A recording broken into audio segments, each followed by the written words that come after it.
అందరికీ నమస్కారం. కువైట్లో ఉన్న భారతీయులు ఎవరైతే ఉన్నారో 2023వ సంవత్సరంలో కువైట్ దేశం నుంచి 2.1 బిలియన్ల దినార్లు డబ్బు అయితే పంపించడం జరిగింది. అలాగే ఈ యొక్క గణాంకాలు వచ్చిన తర్వాత సోషల్ మీడియాలో కొన్ని దేశాలకు సంబంధించిన ప్రవాసులు ఎవరైతే ఉన్నారో ఫిలిపిన్ కానీ, శ్రీలంక కానీ, ఇథోపియా కానీ ఇతర దేశాలకు సంబంధించిన ప్రవాసులు ఎవరైతే ఉన్నారో భారతీయులను ప్రశంసిస్తూ ఉన్నారు. వివరాల్లోకి వెళితే ఒక ఫిలిపిన్ మహిళ భారతీయుల గురించి మాట్లాడుతూ భారతీయులు కువైట్లో కష్టజీవులని చెప్పి కష్టపడి వాళ్ళు పనిచేస్తూ ఉన్నారు.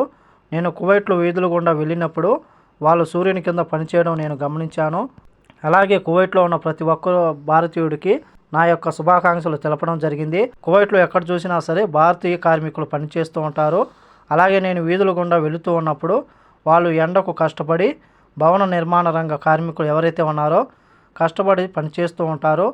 అందుకనే వాళ్ళు ఇంత డబ్బును తమ దేశానికి పంపించగలిగారని చెప్పి మరి ఇక్కడ ముఖ్యమైన విషయం ఏమిటంటే కువైట్లో పనిచేస్తూ ఉన్న భారతీయులు తమ యొక్క జీతాల రూపంలోనే 2.1 బిలియన్ దినార్లు తమ దేశానికి పంపిస్తే వీళ్ళు పనిచేస్తూ ఉన్న సంస్థలు ఇంకా ఎంత సంపాదించి ఉంటాయని, ఇంకెన్ని లాభాలు ఉంటాయని చెప్పి మరికొంతమంది తెలుపుతూ ఉన్నారు. అలాగే మరికొంతమంది మాట్లాడుతూ కువైట్లోని భారతీయులందరికీ సెల్యూట్ చేయండి, ఎందుకంటే వారు డబ్బులు ఎలా ఉంచుకోవాలి, ఎలా ఆదా చేయాలని చెప్పి వాళ్ళకు బాగా తెలుసునని చెప్పేసి ఎంత కష్టపడి పనిచేస్తారో తమ యొక్క కుటుంబాలకు ఎటువంటి ఇబ్బంది లేకుండా కష్టపడిన డబ్బును తమ యొక్క దేశానికి పంపిస్తూ తమ దేశ ఆర్థిక వ్యవస్థ కూడా వాళ్ళు దోహదపడుతూ ఉన్నారు.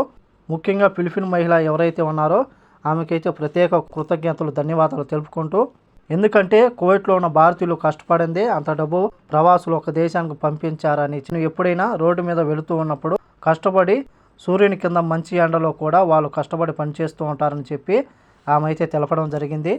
కాబట్టి కువైట్లో ఉన్న మన భారతీయులు ఎవరైతే ఉన్నారో పక్క దేశాల వాళ్ళు, పక్క దేశాలకు సంబంధించిన ప్రవాసులు ఎవరైతే ఉన్నారో వాళ్ళందరికీ ధన్యవాదాలు, కృతజ్ఞతలు తెలుపుకుంటూ ఈ వీడియో నచ్చితే లైక్ చేయండి, షేర్ చేయండి, సబ్స్క్రైబ్ చేసుకోండి.